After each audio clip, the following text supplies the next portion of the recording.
Cordial saludo, esperamos que se encuentren muy bien. El día de hoy expondremos sobre áreas de Brodmann en neuroanatomía funcional. Esperamos que lo disfruten, es presentado por los siguientes estudiantes. Antes de comenzar vamos a hablar sobre la corteza cerebral o también llamado córtex. ¿Qué es la corteza cerebral? La corteza es la parte más nueva evolutivamente y la más grande del cerebro. Es allí donde ocurre la percepción, la imaginación, el pensamiento, el juicio y la decisión. Por definición podemos decir que es una parte del cerebro, aquella capa que recubre cada hemisferio. La corteza contiene los cuerpos neuronales, una capa delgada de materia gris, normalmente de 6 neuronas de espesor. 6 capas llamadas capa molecular, granular externa, piramidal externa, granular interna, piramidal interna y multiforme. Cada una de ellas tiene unas células especificadas con distintas funciones, como podemos observar en la imagen. La delgada capa tiene entre 2 y 4 milímetros de grosor en los humanos dependiendo de la zona concreta. Esta capa incluye unos 10.000 billones de neuronas con cerca de 50 trillones de sinapsis. Sabemos que el córtex tiene pliegues llamados circunvoluciones, estas partes elevadas y surcos que son las hendiduras. Las partes de la corteza las podemos dividir en regiones, las áreas de Brodmann, definidas al comienzo del siglo XX. Debemos tener en cuenta que el cerebro es un órgano integral y que no trabaja por partes separadas. Lo que hizo Brodmann fue crear un mapa de ubicación en el cerebro. Áreas somatosensibles primarias, formadas por las áreas 1, 2 y 3 de Brodmann. La región somatosensible primaria se encarga de recibir los impulsos nerviosos procedentes del sentido del tacto. Por ello, estas áreas son imprescindibles para capturar el dolor, la presión, la temperatura y toda información táctil. De igual forma, reciben también mensajes procedentes de articulaciones y músculos. La lesión en estas áreas puede provocar diversas patologías, como el síndrome de la desatención unilateral, la heminegligencia o trastornos de la percepción táctil, la hipoestesia, disminución de la sensibilidad, la anestesia o ausencia total de la sensibilidad y la hiperestesia, exageración a la sensibilidad. Área número 4, motora primaria. Se encarga de controlar los movimientos voluntarios contralaterales del cuerpo, es decir, los hemisferios contrarios a los que se encuentran. Por ejemplo, movimientos contralaterales de los dedos, manos, muñecas o movimientos orofaciales, secuenciales motoras aprendidas y respiración controlada y parpadeo voluntario. Algunas patologías incluyen el accidente cerebrovascular, la parálisis cerebral, la esclerosis múltiple y la enfermedad de Parkinson. Áreas sensitivas secundarias 5 y 7. Se encargan de recibir la información del sentido de la vista, procesarla y controlar los movimientos corporales que nacen como respuesta a estos estímulos visuales. Algunas patologías pueden afectar estas áreas, incluyen la agnosia táctil en el área 5 y la apraxia en el área 6. Esta involucra en la planificación y la coordinación de movimientos voluntarios debido a la determinación de estímulos visuales o auditivos. Algunas patologías que pueden afectar estas áreas incluyen la apraxia motora, el trastorno de coordinación del desarrollo y ciertos tipos de parálisis. El área 8 de Brodmann se asocia principalmente con la coordinación motora fina y la ejecución de movimientos precisos. También está involucrada en la planificación y la iniciación de movimientos complejos. Se encarga también de controlar la musculatura ocular, es decir, regular los movimientos voluntarios en los ojos. Algunas de las lesiones se pueden manifestar como dificultades en la coordinación motora fina y la ejecución de tareas que requieren precisión manual. Las premotoras 9, 10, 11 y 12, la área prefrontal de la corteza cerebral alberga los procesos cognitivos más complejos, es decir, el pensamiento, el razonamiento, la voluntad, la imaginación, la organización del tiempo, control de impulsos, entre otros. Algunas patologías que pueden verse afectadas en esta área son los trastornos de estado de ánimo con la depresión y la ansiedad, afectados especialmente en el área 10 y 11, y así como trastornos de control de los impulsos y la toma de decisiones como el trastorno de déficit de atención e hiperactividad y la adicción, afectando especialmente al área 9. Área 13 de Brodmann, también conocida como ínsula.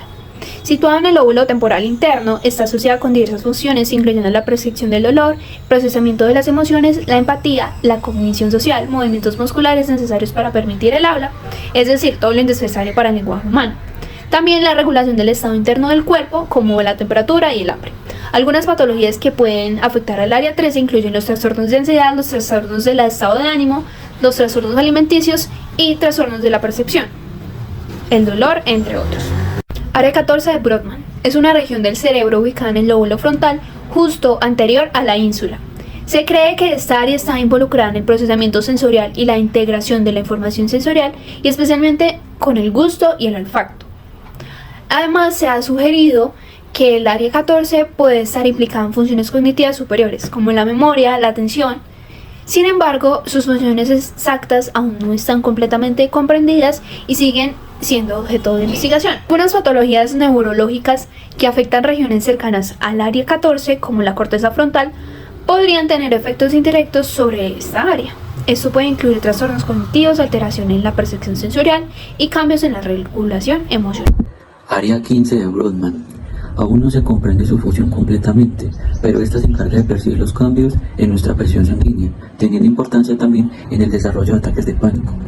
Aún no hay patologías específicas asociadas a esta área, pero se dice que cualquier disfunción en el campo frontal puede afectar diversas funciones cognitivas. Área 16 de Brodmann. Esta se encarga de procesar la información del dolor y la temperatura, así como permitir la llegada de impulsos procedentes del sentido del oído y regular los movimientos necesarios para permitir la deglución, es decir, tragar. En el área 17 se dice que es un área visual primaria. Su función es la de unir en una sola la información procedente de los dos ojos. Se obtienen las primeras impresiones de color, orientación o movimiento.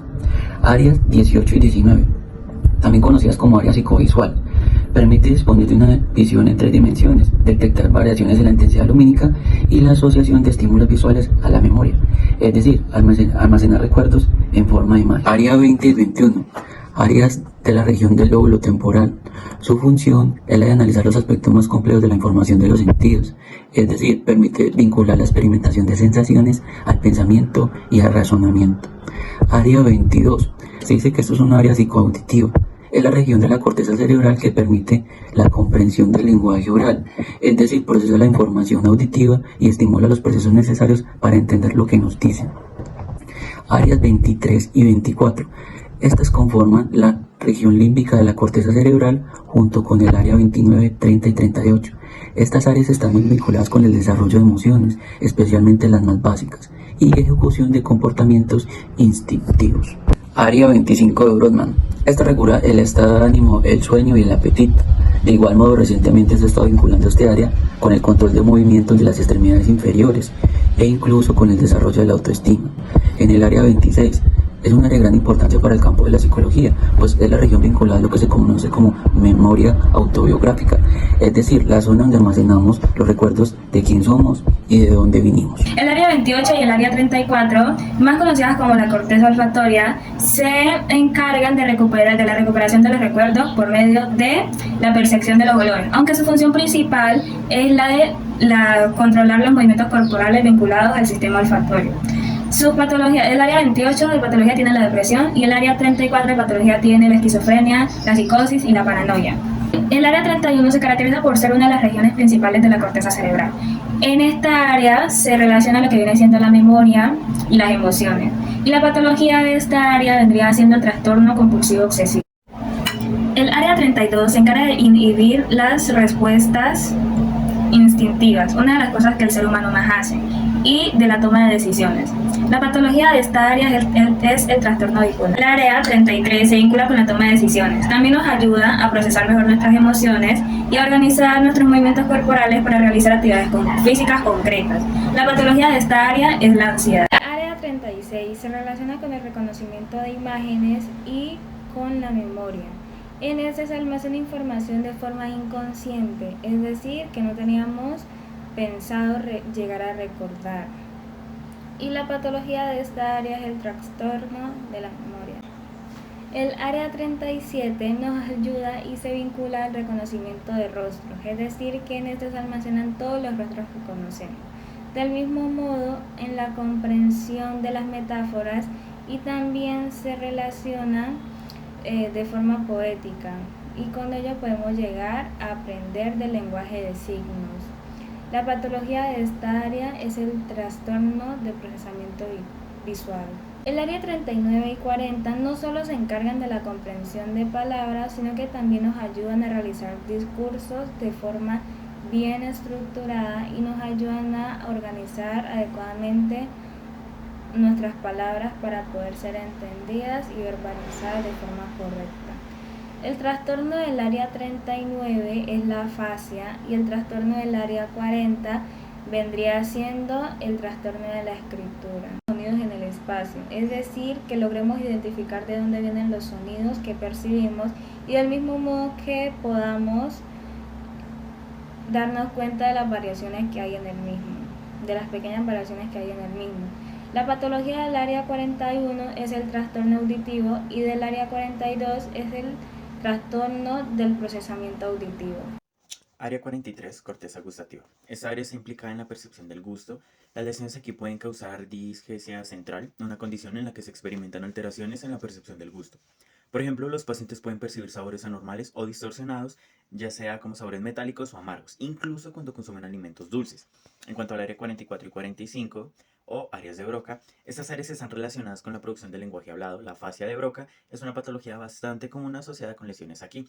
Los pacientes con afasia de Broca tienen dificultades para producir lenguaje hablado fluido, lo que resulta en una habla telegráfica o fragmentada, a pesar de que su comprensión del lenguaje puede estar relativamente intacta. En cuanto al área 46, corteza prefrontal dorsolateral, esta región está involucrada en funciones ejecutivas superiores, como la planificación y la toma de decisiones. El trastorno por déficit de atención y hiperactividad, o TDAH, es una patología relacionada con disfunciones en el área 46.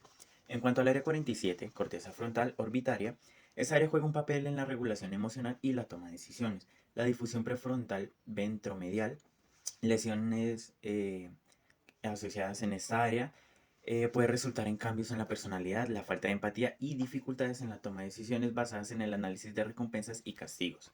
En cuanto al área 48, corteza prefrontal dorsolateral, la esquizofrenia es una patología relacionada con las disfunciones en esta área y otras áreas prefrontales. Los pacientes con esquizofrenia pueden experimentar síntomas como delirios, alucinaciones, deterioro cognitivo y dificultades en la planificación y la toma de decisiones.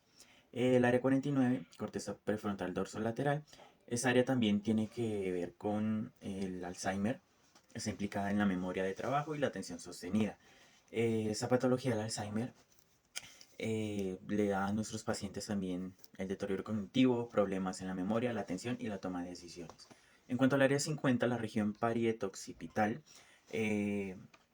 la agnosia visual es una patología asociada con lesiones en esta área y áreas adyacentes. Los pacientes con agnosia visual pueden tener dificultades para reconocer o interpretar objetos, rostros o estímulos visuales a pesar de tener una visión intacta. En cuanto al área 51, la región parieto-occipital, la agnosia visual es una condición relacionada con lesiones en esta área. Los pacientes con agnosia visual pueden tener dificultades para reconocer e interpretar estímulos visuales como objetos, rostros, a pesar de tener una visión intacta. Ya por último, para el área 52, se encuentra en la región parieto-occipital. Las lesiones en esta área y áreas cercanas pueden contribuir a trastornos como la agnosia visual, la hemianopsia y otros problemas de percepción visual o cognitiva, lo que resulta en dificultades en el reconocimiento e interpretación de estímulos visuales y la percepción espacial. Para finalizar, dejamos estas imágenes que son muy útiles para aprender las áreas de Brodmann y sus respectivas funcionalidades. Como podemos observar en el lado derecho tenemos el resumen de las diferentes funcionalidades de las áreas de Brodmann, como lo son la ejecutiva, de memoria, motoras, emocionales, olfativas, de atención, visual, auditivas y somatosensibles. Esperamos que haya sido de utilidad esta información y muchísimas gracias por verlo.